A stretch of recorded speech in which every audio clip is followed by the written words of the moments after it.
Hola amics, pareu molta atenció perquè avui us ensenyarem a fer plomes pintades per escriure! Endavant amb la manualitat d'aquest mes!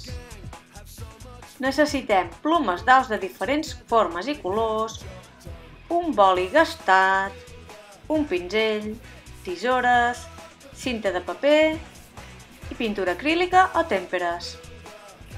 Començarem amb cinta de paper on hi enganxarem la ploma perquè així no se'ns desfaci a l'hora de pintar, perquè és molt delicada la ploma i se'ns podien trencar les puntes.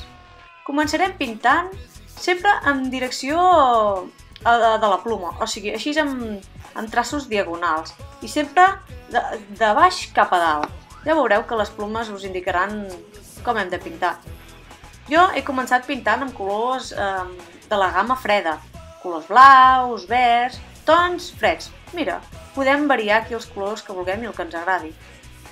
Anem combinant colors i formes i podem decorar amb puntets per acabar de decorar una mica que ens quedin detalls més fins. Alguna línia de color blanc per ressaltar.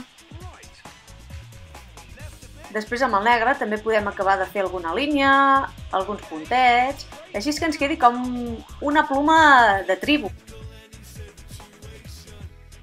Un cop acabat de pintar, traurem ja la ploma de la cinta, la separarem i esperarem que se'ns assequi una mica, perquè ja la tenim acabada.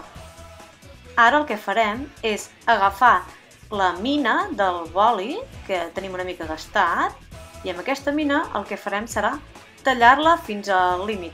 Però hem de procurar que ens quedi un espai d'uns 2 mil·límetres aproximadament, perquè si no se'ns escaparia la tinta i podria ser bastant desastrós. Tallem la mina. Ara tallarem una mica la punta de la ploma, del canuto, diguem. Hem escollit un canuto una mica gruixut perquè ens hi càpiga la mina i la insertem de manera que ja la tenim col·locada. Ara és tan fàcil com fer altres plomes amb altres colors, amb altres combinacions, amb altres tipus de plomes d'aus i, per què no, posem-nos en pràctica la nostra escriptura cal·ligràfica amb les nostres plomes estupendes. I gràcies per la vostra atenció!